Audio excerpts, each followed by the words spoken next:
이 뷰 때문에 비싸구만. 바로 앞인데. 이것 때문에 비싼 거구나. 씨. 저기는 저 공원 있잖아요. 근데 여기 바로 앞에요. 아, 나 예전에 마포 살았는데 거의 그거보다 더 좋은데 여기 뷰가? 좋아요.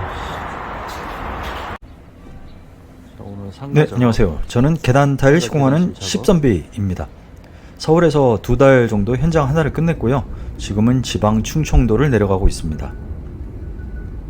도착한 현장이고요. 웬만해서는 서울이나 수도권에서 출퇴근을 하지 지방을 잘 가지가 않거든요. 출퇴근을 고집하는 이유는 집에 와서 할 일이 많기 때문입니다. 집에 와서 뭘 하는지는 나중에 좀 이야기를 하고요. 일단 현장에 들어오면은 안전교육이라는 걸 받습니다. 현장에서 일하는 작업자는 크게 2가지 부류가 있는데, 한 부류는 일당제로 일하는 작업자들이고, 다른 한 부류들은 우리 같은 일을 하는 그 양에 따라서 작업비를 지불받는 속칭 칸뛰기들입니다. 그래서 현장에 따라서 1시간 또는 2시간을 들이면서 매 현장마다 저렇게 같은 소리를 반복하는 안전교육이 솔직히 좀 요식행위라는 생각이 들긴 합니다. 그 교육이 끝나고 나면 타일회사 사무실로 갑니다. 그곳에서 타일회사 소장을 만나서 내가 투입될 동수, 그리고 작업 연장 등을 투입할 동선에 대한 어떤 정보, 그 다음에 실질적인 현장에 돌아가는 구조 등의 정보를 받고 작업 장소에 투입되고 또 일을 시작하게 됩니다. 작업 동수에 올라가면 일단 제일 먼저 필요한 자재들이 있어야 할 자리에 있는지, 그 다음에 물을 많이 쓰거든요. 물 라인이 제대로 되어 있는지, 그런 제반사항부터 확인을 합니다. 이게 안 되어 있으면 방금 만난 소장님한테 바로 연락을 해서 준비 요청을 하고, 동시는 우리는 우리 할 일을 해야죠. 같이 일하는 조공 친구하고 계단실 골조 사이즈 측정을 하고 타일 사이즈를 결정을 합니다. 타일이 먼저 재단이 되어 있어야 기공인 제가 일을 할 수 있는데요. 보통 서울권에서는 첫날은 오전 11시 정도 되면 저는 먼저 퇴근합니다. 조공 친구가 한 2개층, 3개층 정도 먼저 타일 재단을 해주고 준비를 해줘야지 다음날부터 루틴하게 진도가 진행이 되거든요. 첫날부터 작업을 시작할 수는 없겠지만 뭐 할 수도 있어요. 그러면 조공도 너무 바쁘고 힘들고 저도 마음이 너무 바쁘거든요. 그래서 하루 정도 시간을 주고 다음날부터 유의 땅 하는 경우가 같이 일하는 조공 친구한테도 저한테도 현장이 적응하기도 편하고 그렇습니다. 현장 주변은 조공과 저에게 낯선 곳이잖아요. 저도 뭐 주변에 뭐 있는지도 모르고 그렇기 때문에 식사할 곳, 특히 편의점 위치 파악 같은 거는 굉장히 또 중요한 부분이긴 합니다. 커피가 떨어지면 일하기 정말 힘들거든요. 같이 일하는 조공 친구는 이렇게 현장을 같이 들어가서 같이 사이즈를 측정하고 타일을 재단하고 제가 작업 완료한 결과물을 물로 깨끗하게 닦아서 완성시키는 일을 도와줍니다. 보통 1년 정도면 조공을 졸업하고 팀원으로 같이 다니면서 일을 하게 되는데요. 가끔 지방 생활을 같이 할 때도 있고 또 가급적이면 수도권 일만 받아서 하려고 하는 이유는요. 저도 조공도 집에 가서 집밥 먹고 자기 방에서 개인 시간을 보내고 싶은 그런 마음 때문입니다. 그래서 저는 일하다가 점심을 먹으러 한밭집이나 식당을 잘 가지 않습니다. 같이 있는 조공도 마찬가지입니다. 대략적으로 김밥으로 후다닥 먹고 대신 2시 반에서 3시 정도에는 퇴근을 하려 애를 쓰는 편입니다. 조공 친구는 제가 퇴근하고 나서 내일 작업분 타일 재단을 조금 더 해놓아야 되기 때문에 보통 4시에서 5시 정도 사이에 퇴근하는 것 같습니다. 이런 식으로 현장에서의 타일공의 하루 일과가 반복되는 것 같습니다. 이 일을 한 지가 이제 거의 10년 정도 돼가고 있고요. 그동안 아이들이 대학을 졸업하고 취직하고 또 대학원을 가는 아이도 있고, 그동안 저는 묵묵히 매일 아침을 힘들게 일어나서 시멘트와 타일을 시공하면서 살아왔죠. 요즘은 가끔 이런 생각도 해봅니다. 내가 만약 지금 20대로 돌아간다면 지금의 사회에서 나는 어떤 일을 하면서 사는 걸 선택할까? 요즘에 많은 비즈니스가 인터넷상에서만 돌아가는 그런 시대이지만 나이 먹고 오프라인에 익숙한 제 나이대 사람들이 느끼기는 지금 평범한 20대, 30대들이 일자리로 볼 수 있는 선택지가 많지 않다는 생각을 합니다. 월급을 받는 중소기업, 코인 투자에 올인, 유튜버 또는 개인 방송인, 그 중에 누군가는 건설 현장으로 뛰어들어서 험한 일이라도 해보겠다 생각하는 사람도 있겠죠. 그런 분들을 위해 오늘은 제가 10년 정도 해온 신축 현장에서 타일공으로 어떤 모양의 삶을 살고 있는지 뭐 그런 부분을 간접적으로 경험할 수 있는 영상을 만들어 보고 싶었습니다. 사람들은 흔히 직업에 귀천이 없다는 말을 하지만 저는 귀천이 있다고 생각을 합니다. 현장에서 일을 한다는 것은 여러 가지로 험한 일입니다.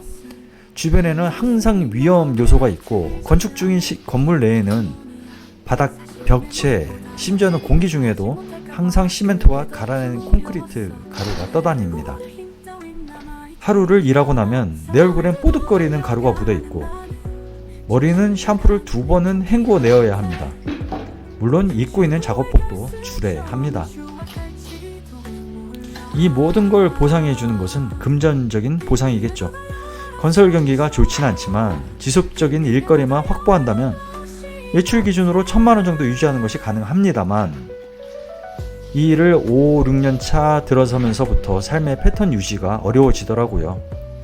1000만원 정도 수입 유지를 위해 주 6일을 일을 해야 하고요. 점심도 거리면서 5시까지 일을 하고 나면 밤이 되면 하늘 쳐다보면서 담배 피우면서 나도 모를 한숨과 탄식만 나왔습니다. 어깨, 허리, 무릎, 언제나 느껴지는 만성 통증, 피곤함과 몸에서 느껴지는 통증에 집에 오면 말이 없어지고 우울감이 찾아왔습니다.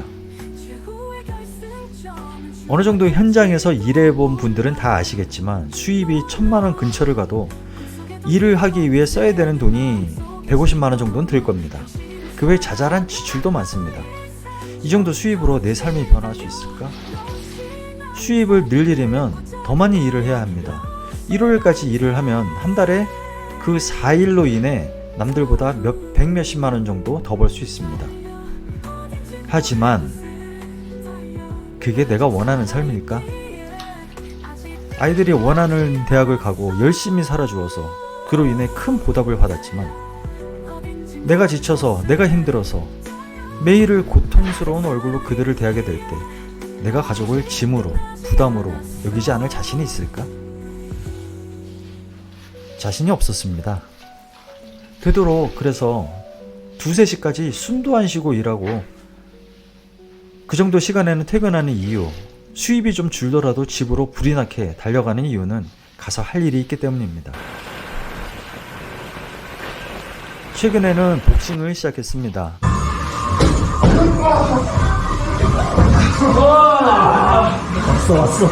왔어 그 맛이야. 50 중반에 이런 운동을 시작하는 게 몸만 더 상하는 거 아닐까 했는데 뭔가 새로운 스킬을 몸에 장착한다는 것, 뭔가 새롭게 배워간다는 것, 뭔가 발전한다는 것, 나 좀 멋있는 거 아님? 뭐 이런 마인드가 몸이 지치면 발생하기 쉬운 우울감을 상쇄해주지 않나 하는 마음이 들고 있습니다.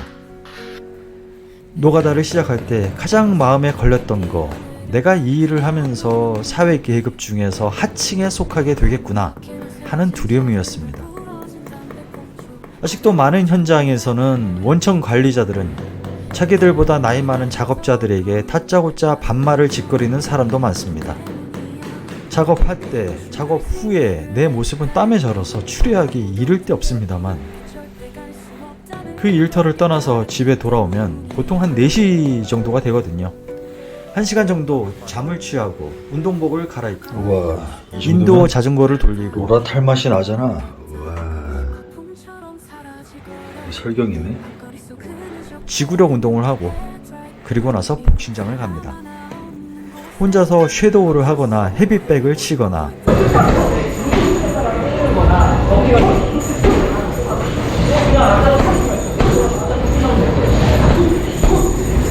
마음 맞는 회원들과 스파링을 하고 체육관 관장님과 잠깐의 수다를 하고 집으로 돌아옵니다. 10시면 다 씻고 얼른 잠자리에 누워야 됩니다. 내일 4시 반에 일어나야 하거든요. 매일을 이렇게 반복하는, 제 표현으로는 어디 숲속의 수도승처럼 반복되는 일상을 살아가지만 그래도 머릿속엔 매일 생각을 합니다. 몸도 매일 발버둥을 칩니다. 타일을 배울 때는 3년 정도만 하고 다른 일을 해야겠다고 생각했지만 지금껏 10년 가까이 하고 있습니다. 험하고 힘들지만 들어가는 인풋 대비 아웃풋이 나은 일을, 다른 일을 아직도 찾지 못하겠습니다. 다만 내가 지금 어떤 일을 하고 있건 내 삶의 모습이 후져지는 건 싫습니다. 만성염증과 통증에 시달리더라도 내 모습을 가꾸고 내 정신도 놓아버리지 않는 것, 그리고 그 일부의 시간을 떼내서 내가 좋아하는 것을 즐기는 것, 이게 지난 10년간 타일 일을 해온 50대 타일공이 사는 모습입니다. 내가 현장 일을 할 수 있을까? 저런 험한 곳에 들어가서 내가 뭔가 안착을 하고 내 삶을 영위해 나갈 수 있을까? 한 번쯤 고민해 보신 20대, 30대 분들, 그리고 오늘도 새벽 일찍 일어나서 현장에서 고생하고 있는 반장님들한테 제가 어떻게 이렇게 생각을 하고 살고 있는 어떤 그런 한 사람의 또 모습이 참고가 되었으면 합니다. 지금까지 봐주셔서 고맙습니다.